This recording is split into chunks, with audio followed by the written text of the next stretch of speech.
Bienvenue sur le rocher. Tu es en couple ou tu pries pour une relation stable, solide et bénie? Tu rêves peut-être d'un amour pur, durable, aligné avec la volonté de Dieu. Mais tu te poses cette question essentielle. Comment construire une relation selon le cœur de Dieu? La vérité, c'est que sans Dieu au centre, même les plus belles relations peuvent vaciller. Mais quand Dieu devient le fondement, le centre et la priorité, tout change. Cherchez Dieu ensemble avant tout. Cherchez d'abord le royaume et la justice de Dieu, et toutes choses vous seront données par-dessus.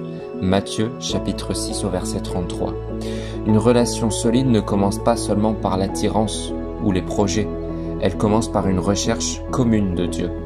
Prier ensemble, lire la Bible ensemble, louer ensemble, ce sont les fondations invisibles mais puissantes d'un couple qui tient.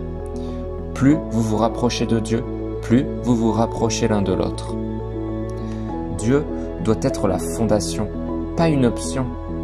Il est semblable à un homme qui a bâti une maison sur le roc.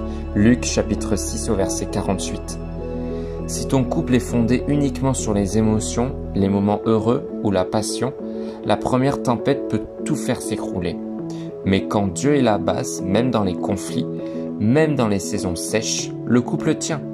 Construire avec Dieu, c'est prendre des décisions selon sa parole, attendre son feu vert et refuser les compromis même quand la chair pousse.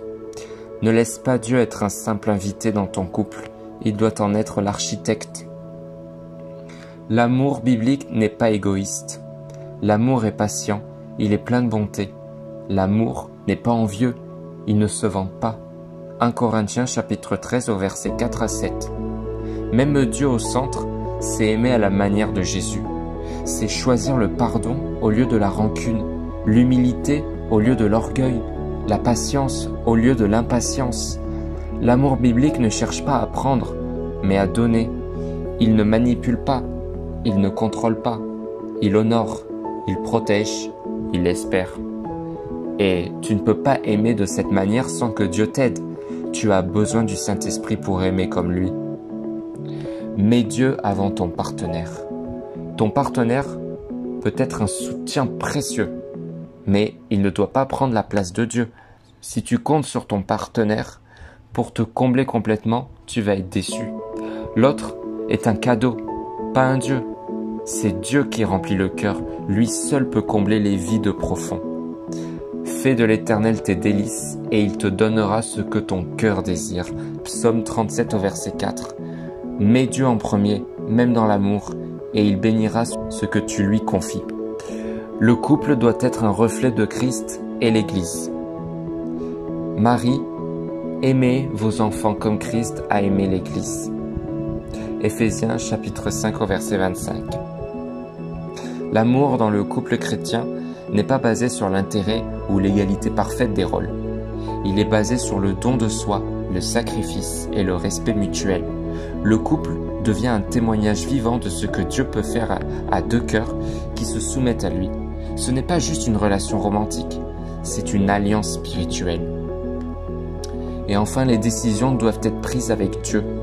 Avant de s'engager, de se marier, d'avoir un enfant, de déménager, cherchez Dieu à deux, demandez sa direction. Confie-toi en l'Éternel de tout ton cœur, reconnais-le dans toutes tes voies, et il aplanira tes sentiers. Proverbe chapitre 3 au verset 5 à 6.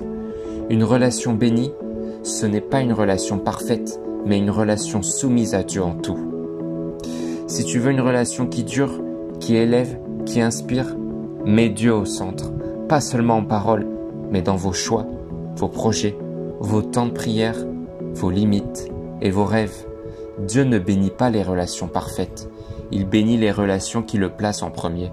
L'amour devient alors un témoignage, une lumière, une source de paix et d'espérance. Commente avec foi, Seigneur, je veux que tu sois au centre de ma relation. Partage ce message à un ami, en couple ou en attente, ça pourrait transformer une vie sentimentale. Abonne-toi pour d'autres messages puissants, centrés sur la parole de Dieu et la vie quotidienne. À demain pour un nouvel enseignement biblique.